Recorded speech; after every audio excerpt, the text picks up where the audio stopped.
আসসালামু আলাইকুম। প্রবীণ আলেমেদিন সুন্নি জামাতের কৃত্রিম অভিভাবক হাজারো আলেমের উস্তাদ আল্লামা হাফেজ সৈয়দ রুহুল আমিন হুজুর ইন্তেকাল করেছে। ইন্না লিল্লাহি ওয়া ইন্না ইলাইহি রাজিউন। আর এই নামাজে জানাজার মধ্যে আহলে সুন্নাত ওয়াল জামাতের বিশিষ্ট আলেমেদিন মুফতি সৈয়দ ওসি ইমাম আল কাদেরী হুজুর সহ মুহ্যিন আশরাফি মতিজুল্লাহ আলী সহ আরো ওলামায়ে কেরাম উপস্থিত আছেন এবং ইসলামী ফ্রন্টের আব্দুল মতিন সাহেব উপস্থিত আছেন এবং চট্টগ্রামের বিশিষ্ট নাতখাক যারা আছেন তারা উপস্থিত আছেন এই জানাজার অনুষ্ঠান।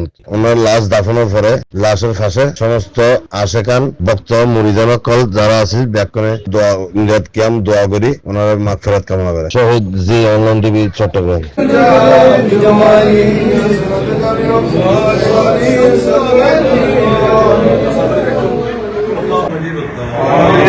صلى الله تعالى على النبي الكريم وعلى اله واصحابه اجمعين اللهم اجعل اخر كلامنا عند الموت